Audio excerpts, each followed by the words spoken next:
salita ng Diyos. Sige po, 1, 2, 3. Ang sumasampalataya sa anak ay may buhay na walang hanggan, ngunit ang hindi sumusunod sa anak ay hindi magkaroon ng buhay, sa halip manatili sa kanya ang poot ng Diyos. Amen? Maupo na po ang lahat. Amen. Hallelujah. Sabi dito, ang sumasampalataya sa anak ay may buhay na walang hanggan, ngunit ang hindi sumunod sa anak ay hindi magkaroon ng buhay, sa halip manatili sa kanya ang poot ng Diyos. Amen. Ito po ang salita ng Diyos sa mga oras na ito, mga kapatid, no? Lahat po ba tayo, mga kapatid, nangarap na pupunta sa langit, di ba? Amen. Kaya magtiis tayo. Amen. Magtiis ang isang Kristiyano. Ayan po ang pamagat. Follow our God to gain eternal life. Amen. Sundin ang ating Diyos upang makamtan ang buhay na walang hanggan. Amen. Hallelujah. Ito po ang bigay ni Lord sa mga oras na ito. Amen. Sinabi dito, no, ang sumasampalataya sa anak ay magkaroon ng buhay na walang hanggan. Pero ang hindi sumunod sa anak ay hindi magkaroon ng buhay. Sa halip, manatili ang poot ng Diyos. Amen. Anong pipiliin natin, mga kapatid, no?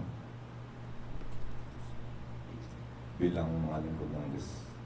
Bilang mga lingkod ng Diyos, talagang ang pipiliin natin yung magtiis, no? Kasi ang Panginoong Jesucristo po, talagang nagtiis po siya.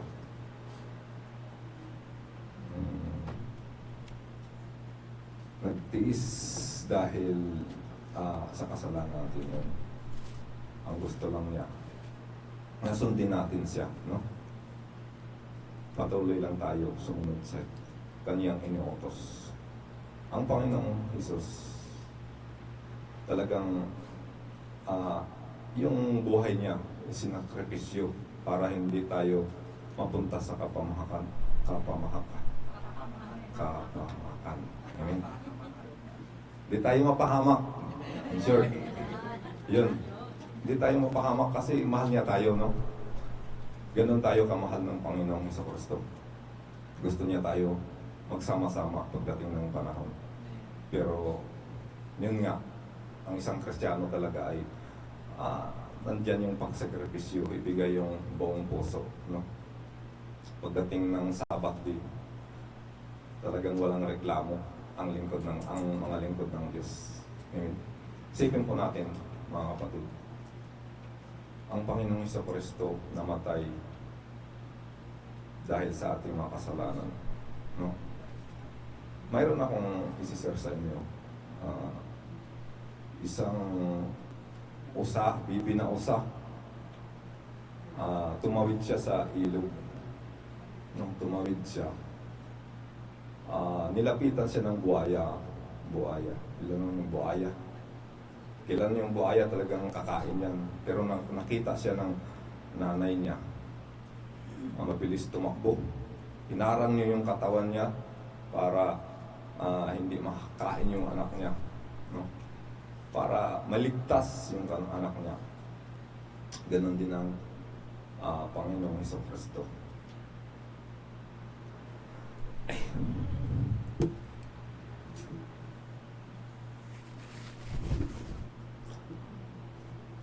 Parang dalawa.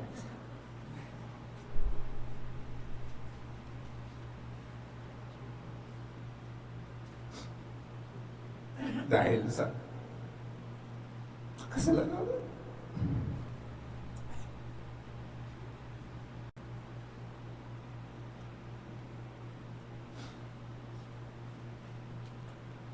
Kasi hinarang ng Panginoong Hesus ang kanyang katawan para tayo ay maligtas.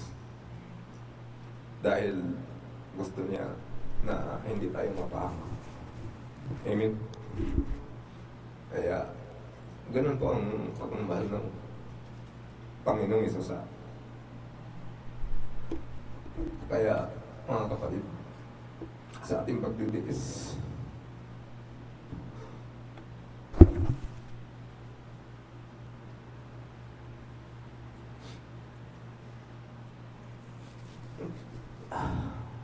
patuloy lang po tayo bilang mga Kristiyano.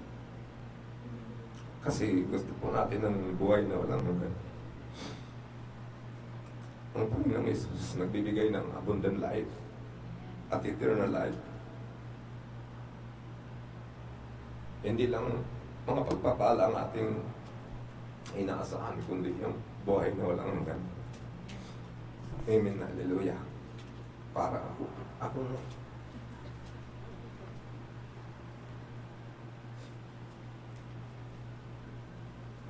naiyak tuloy sa kabutihan ng Panginoon sa Kristo. Dahil kung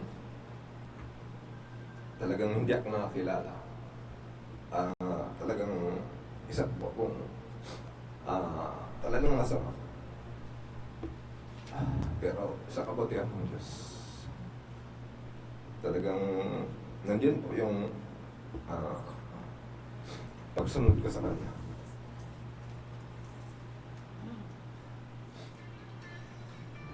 Sabi nga nila, talagang mahirap ang Kristiyano. Kasi, yun, hindi mo magawa ang gusto mo. Pero gusto mong pumunta sa langit, kailangan mo talaga magsakripisyo. Amen. Ganun po kabuti ang ating Panginoong Isus. Binigay niya kanyang buhay para tayo sumasampalataya, sumunod sa kanyang mga utos para hindi tayo mapahamak. Amen. Hallelujah. Hallelujah. Napakabuti ng Diyos. Alam po natin mga kapatid, sa ating pagtitiis talagang mayroon gantimpala ibibigay sa atin. Sabi nga sa 62 verse 12, at di magbabago kanyang pagmamahal ayon sa ginawa ng sinumang tao. Doon ang babatay ang gantimpala.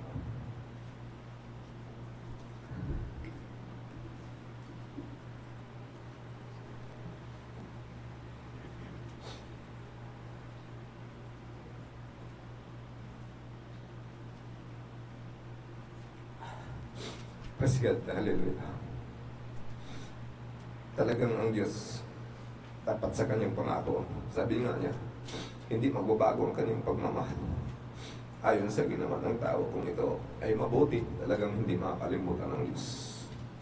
Amen. Kaya, iyak muna ako mga kapatid.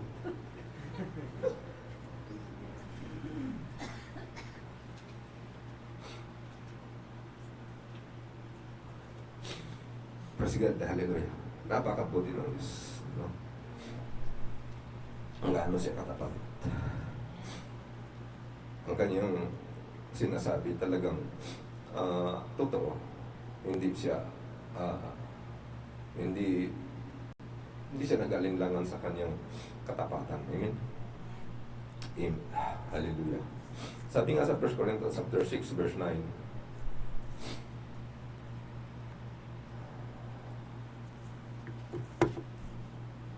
hindi ba ninyo alam na ang inyong katawan ay templo ng Espiritu Santo nasa inyo at pinagkaloob ng Diyos sa inyo? Hindi ba ninyo pag-aari ang inyong katawan? Hindi ninyo pag-aari ang inyong katawan. No? Bilang mga lingkod ng Diyos, mga kapatid, no? Napakalaga po ang ating katawan na patuloy natin. Ito ay busugin ng salita ng Diyos. Amen? Kasi yung katawan natin, ito yung templo ng Diyos. No? Kailangan niya na maging banal.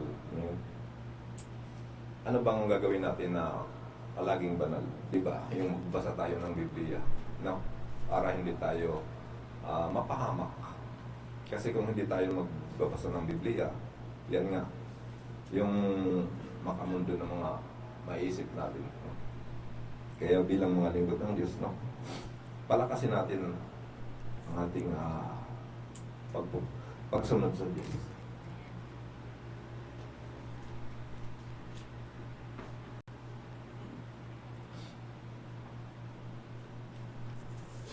Praise God, hallelujah. Bilang mga lingkod ng Diyos, no? Huwag nating isipin na simple lang ang isang Kristiyano. Kundi, binigyan tayo ng Diyos ng mata, kamay, mga paa para gumawa ng kabutihan.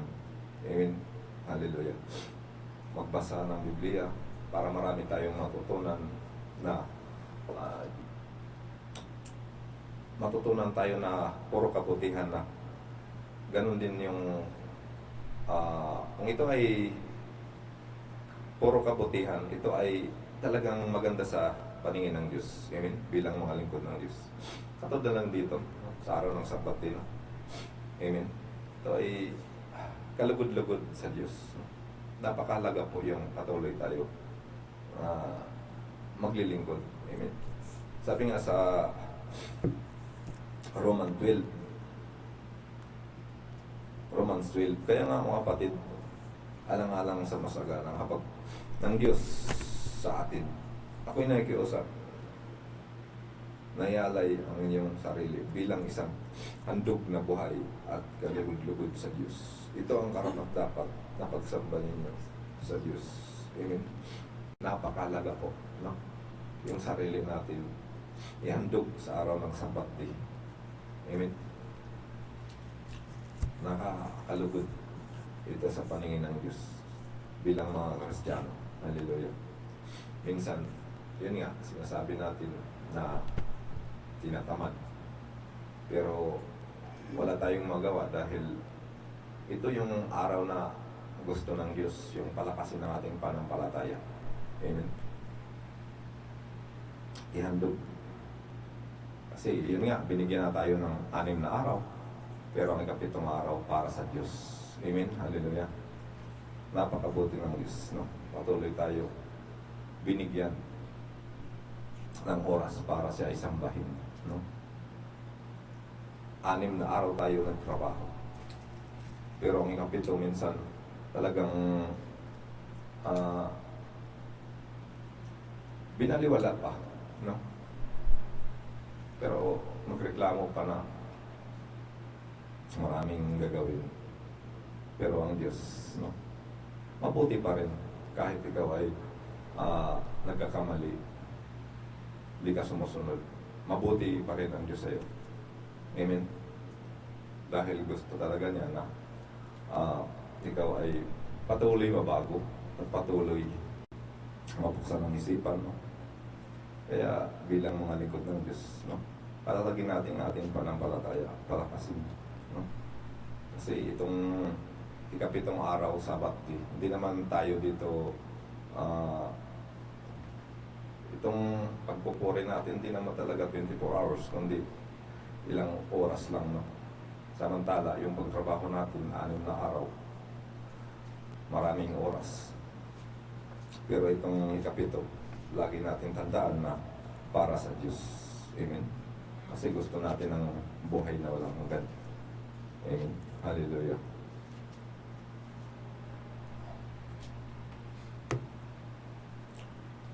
Gusto natin ng buhay na walang hanggan. Talagang mag-taste tayo sa pagsunod sa Diyos. Amen. Sabi nga sa Matthew 17, verse 1, pagkaraan ng 6 na araw, sinama ni si Pedro at pagkaraan ng 6 na araw, sinama ni Jesus si Pedro at ang magkapatid na Santiago at Juan, sila ay umakyat sa isang mataas na bundok. Amen. Dito, ang mga lingkod ng Diyos na sila ni Pedro, Santiago, ito ay talagang inano ng Panginoon na 7 araw talaga ay sambahin ng Diyos. Amen. Sabi dito, habang sila ay naroon, nakita nilang nabago ang anyo ni Jesus at nagliwanag na parang araw ang kaniyang mukha at nagingning sa kaputian ng kaniyang damit. Sipin po natin, no? Ang Panginoong Jesus. Talagang sa kaniyang kapangyarihan, no? Sipin natin. Nagliwanag na parang araw, no? Talagang ang ating Panginoong Hesus, talagang ito ang ating pag-asa pagdating ng takdang panahon. Sipin po natin dito din. Verse 5.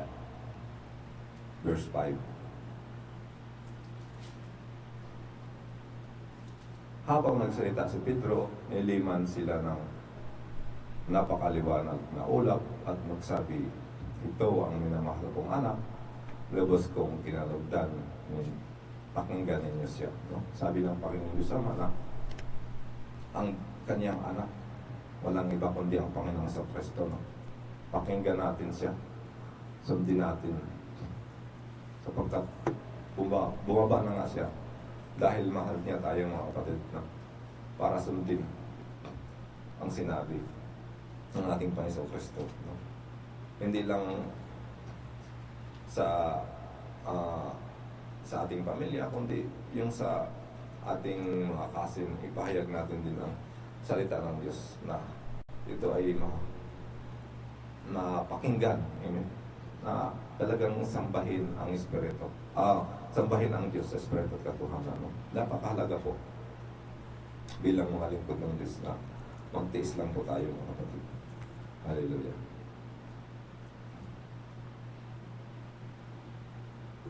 Sabi nga din sa Matthew 17 verse 3, habang siya ay naroon, nakita nilang nagbago ang anyo ni Jesus at nagliwanag na parang kanyang mukha at naging bumalik. Sorry po.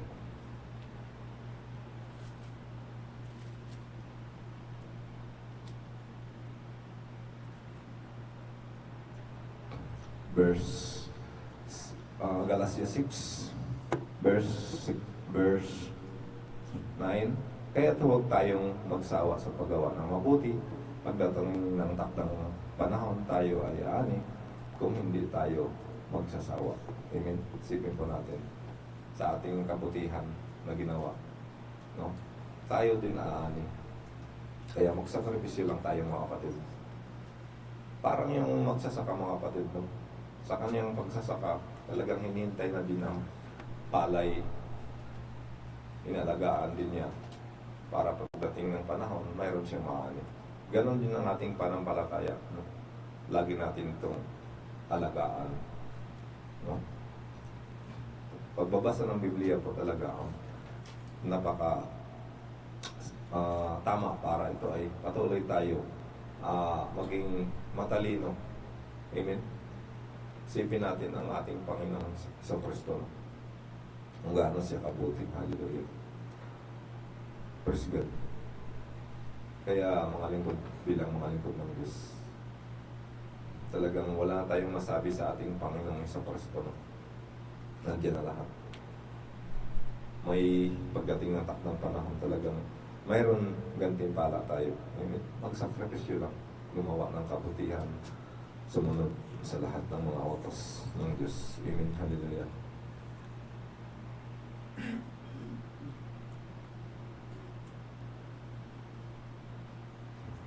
Sabi nga dito sa Galatia 2, magtulungan kayo sa pagbuhat ng pasanin, bawat isa sa gayon ay matutupad ninyo ang kautusan ni Kristo.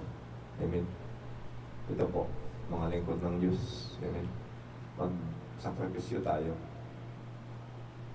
Magtulungan kayo sa pagdadala ng pasanin ng bawat isa.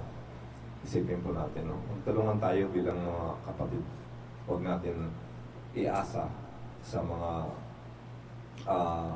may kaalaman. Tulungan din natin, no? Huwag natin, sa example na lang kay Pastor Jojo, no? Talagang nahirapan siya, marami siyang gawin, trabahuin. Tulungan din natin, no? Kasi magtulungan. Amen. Huwag natin iasa na lang sa kanya lahat. Amen. Kaya, praise God po, napakabuti ng Diyos na kahit maraming trabaho ng ating Pastor Jojo, nandiyan pa rin yung kanya katatagan pagsunod sa Diyos. Amen. Hallelujah. Kaya sabi nga, magtulungan kayo sa pagbuhat ng pasanin sa bawat isa. No? Isipin po natin. No? Sampo na lang sa guitar. No? Kung mayroon kang natutunan, no? Tulungan mo din yung kapatid mo na huwag mong iasa lang sa kanya. Amen. Kaya nga, may MBA leadership para marami tayong matutunan, no? Pagsunod sa salita ng Diyos. Amen. Huwag na natin isipin na nakakapagod, atras ako. Amen. Hallelujah. Ganun din ang buhay ko dati mga kapatid. No? Talagang hindi pa ako nakakilala. Laging umatras, umayaw sa mga ganitong gawain. Pero dahil sa kaputihan ng Diyos, no? Talagang pag ikaw ay nakakilala, baguhin talaga yung puso mo. Amen. Kasi kung hindi ka kung palagi kang atras ng atras, ito, pagdating ng panahon, maabutan ka ng panahon, mamatay ka.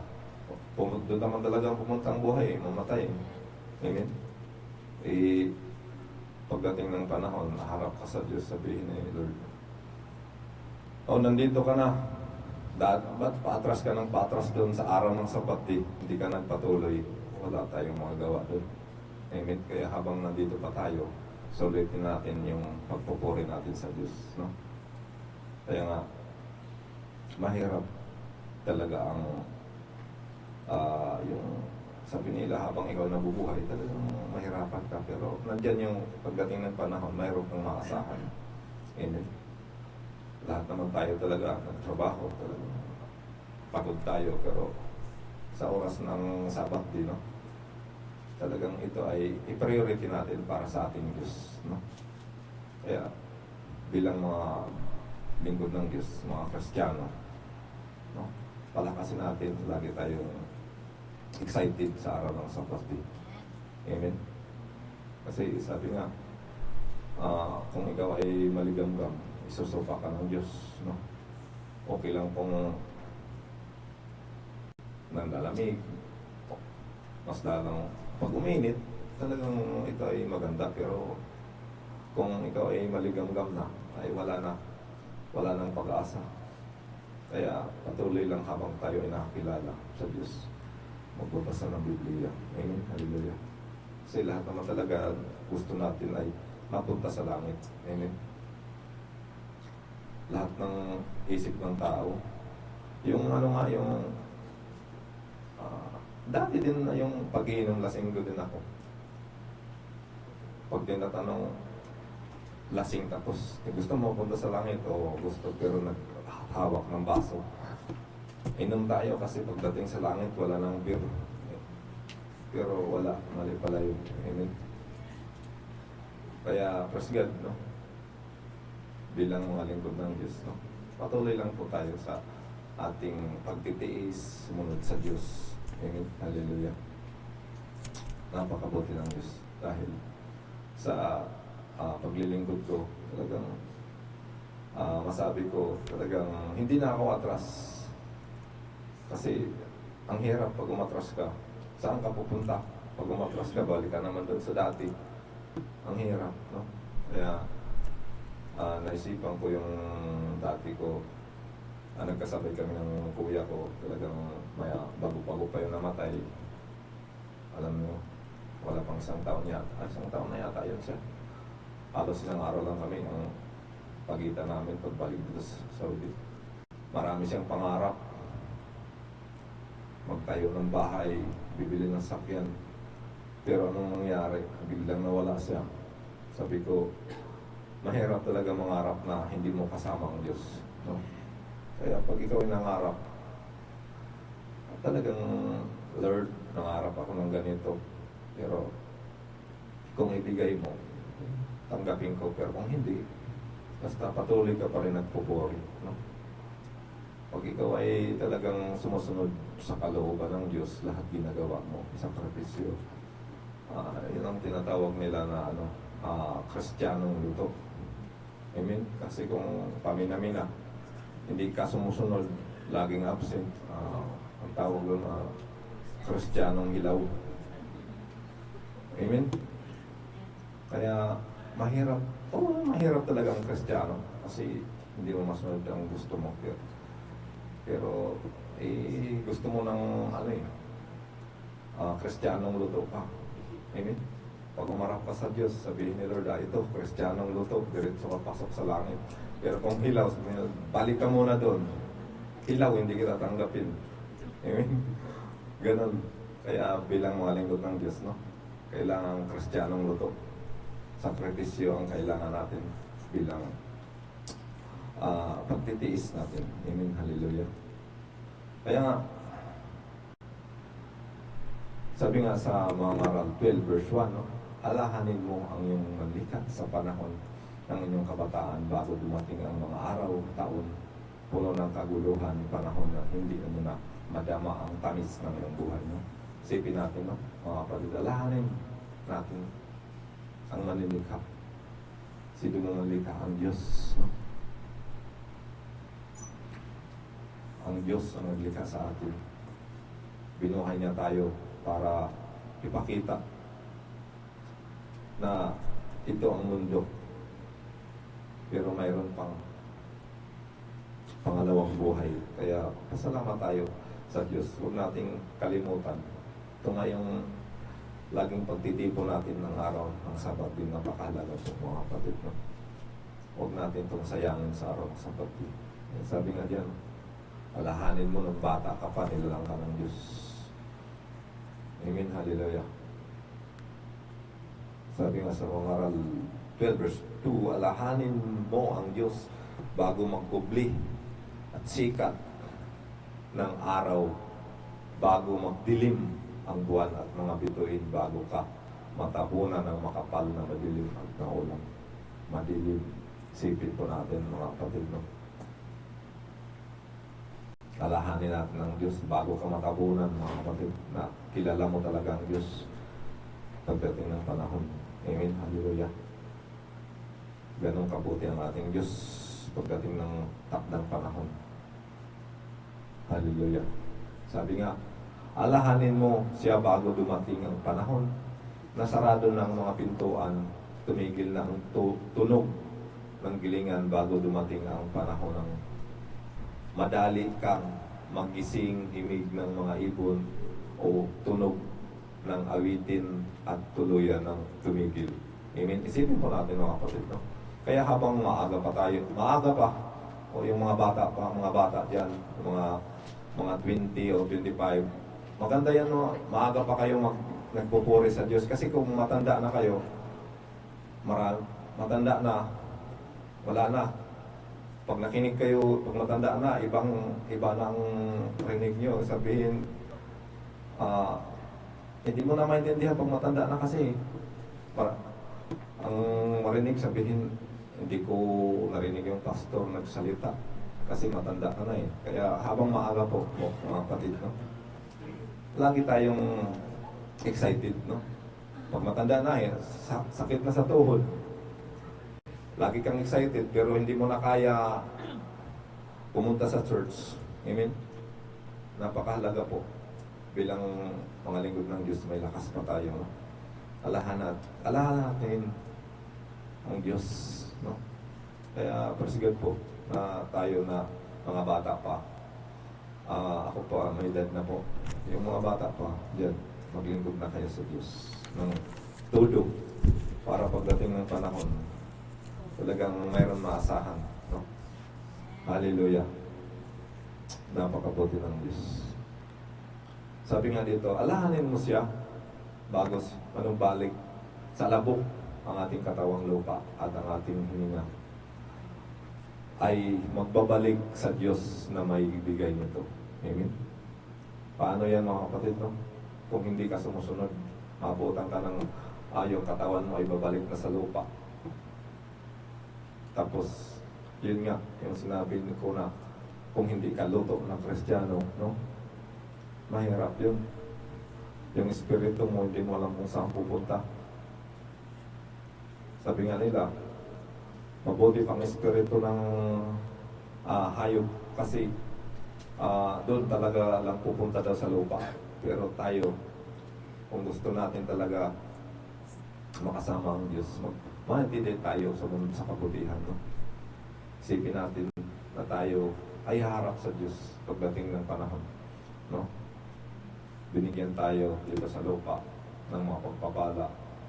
Pero, yun nga, temporary lang mga kapatid. Ang gusto natin yun nga, yung eternal life. Hallelujah.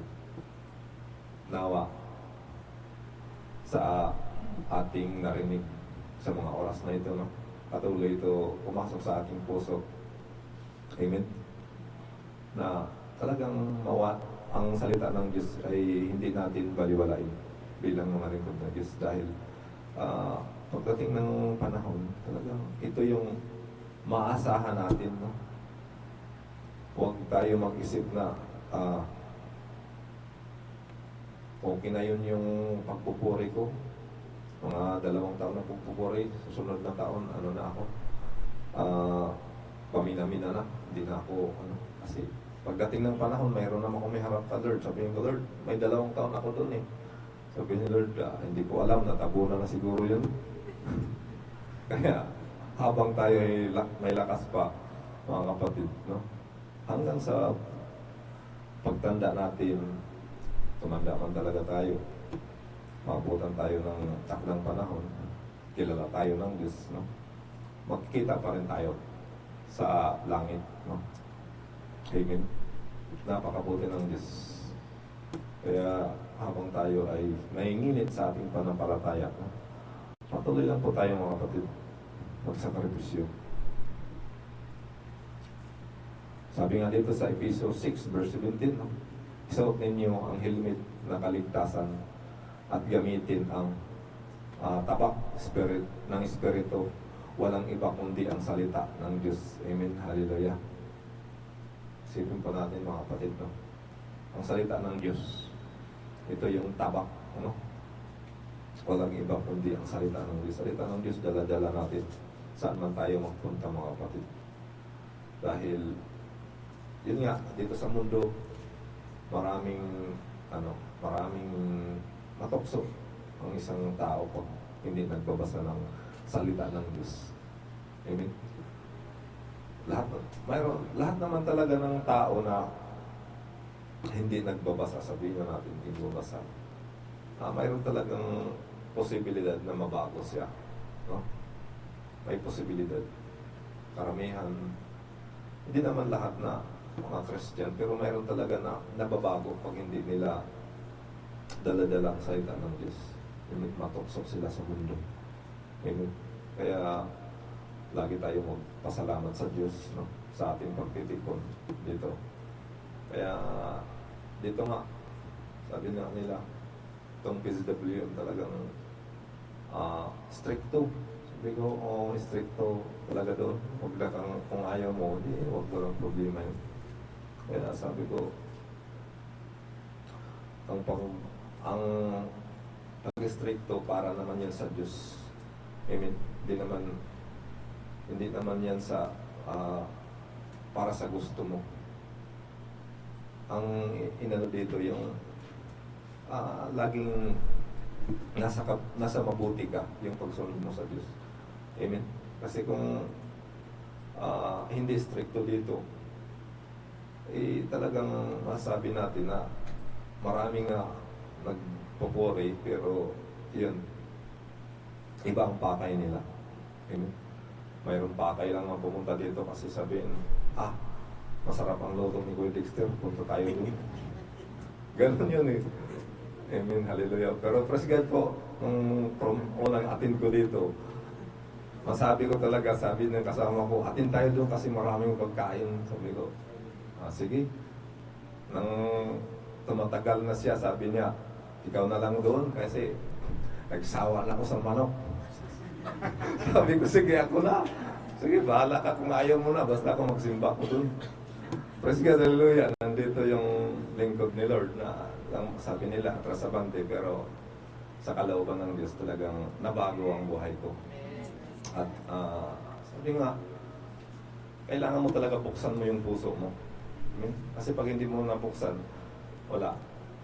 Minsan pumunta sa church, kung gusto lang mag-copy. Pero yun nga, kung ang Diyos talaga nasa puso mo, kahit gaano ka man kalayo, pupunta ka talaga. No? Katulad kay Pastor John, no? Talagang namangha ako talaga sa sitwasyon niya eh. Talagang iniisip ko to, sabi ko may kayamanan sa langit. Kasi gaano kalayo yung Riyadh tapos pupunta dito. Sabi ko, nag-iipon talaga si Pastor John, maraming ipon sa langit na kayamanan to. Sipin mo 7 hours mong biyahe tapos punta ka dito. Tapos mga ilang oras lang dito, uwi na naman. Praise God, hallelujah, sa buhay ni Pastor John. At saka kay Kuya Joshua pala. Amen, hallelujah, Kuya Joshua sa buhay. Hallelujah. Napakabuti ng Diyos kahit malayo din ang kanilang sitwasyon. Pastor Noel, praise God, hallelujah, kahit malayo din yan. Talagang pinuntahan niya si Lord, hallelujah. Hindi yung wife niyang pinuntahan, yung asawa. Si Lord ang pinuntahan dito, praise God, hallelujah. Kaya mga kapatid, patuloy lang po tayo sa ating paglingkod. Patatagin, palakasin natin ang ating panampalataya. Amen? Hallelujah. Kasi ang buhay nga natin, mabilis lang. No?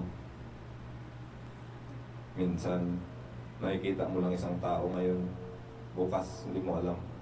Wala na pala. No? Mabilis lang. Yun nga, nung sa kuya ko, hindi ako talaga makapaniwala. Pero wala akong, hindi ako makapagpigil kasi hindi naman kami, hindi naman yung buhay namin, hindi naman dikit. Si Lord ang dun hawak ng buhay niya Sabi ko, Lord, wala talaga akong magawa kung kinuha mo na siya. Ang gagawin ko, Lord, magsakripisyo din sumunod sa'yo. Habang binigyan mo po ako ng lakas, kaisipan, nakakilala sa Diyos. At yung salita mo, ipahayag ko din sa mga kasin ko, sa mga pamilya ko, kakilala. Kasi mahirap talaga pag wala kang Diyos. No? Marami kang iniisip. Alam niyo mga kapatid, nung wala pa akong, hindi pa talaga ako nakakilala sa Diyos, marami kong iniisip. Pumunta dito, sabi ko, 2 taon lang ako sa Saudi. Kasi gusto ko uwi sa Pilipinas, makaipon, magnegosyo. Praise God, naabutan na 9 years. Pero sabi ko, salamat Lord, naabutan ng 9 years. Tapos kilala kita talaga na may Diyos ako na pinapuri dito. Kasi mga kabats ko, 2 taon, 3 taon, yan, sit na. Tapos naabutan mo, nag-chat sa akin, kumusta? Okay pa bang sahod yan? Sabi ko, okay pa. Balik ka? Sabi niya, babalik ako kasi wala na akong pera. Yung sinasabi ko, hindi mo kasi kasama si Lord. Kaya yan, pabalik-balik ka dito sa Saudi. Huwag mo nang, pag tayo mga kapatid na kilala sa Diyos, no? Huwag nating isipin na si Lord, laging okay naman yan. Hindi na ako magpupuri. Uwi mo na ako sa Pilipinas. Ganun eh. Minsan ang tao, pag umuwi ng Pilipinas, hindi na makakilala sa Diyos. Ang kilala na, minsan, ando na. Nagtagay-tagay, nag-shot-shot. Pero, sa ating mga lingkod ng Diyos, no? Isipin natin nga yung sinasabi na tayo ay luto ng Kristiyano. Amen? Manatili lang sa presensya ng Diyos. No? Sumunod tayo sa kabutihan. Dahil ang lahat ng bagay talaga dito sa mundo ay temporary lang. No? Masaya. Okay, masiyahan ka naman pero sa mga gusto mo. Pero si Lord, huwag mo kalimutan talaga. Dahil lahat ng bagay ay hindi yan magtatagal sa'yo. Yun nga, sabi ko, yun, asawa ko, nung bata, talagang maganda, bata, pero pag tumanda na, wala na talaga, mag-iba ng kulay. Iba na lang, pag tumanda na talaga, sabi ko, Lord, ikaw nagbigay ng buhay, talagang mag-ibang kulay ng tao pag tumanda na. Kaya wala tayong ibang isipin, kundi, yan, manatili lang sa Diyos, palakasin natin ang ating panampalataya. Yan lang po, mga kapatid, hallelujah. To God be the glory. Sige po, manala, tumayo tayo. Hallelujah.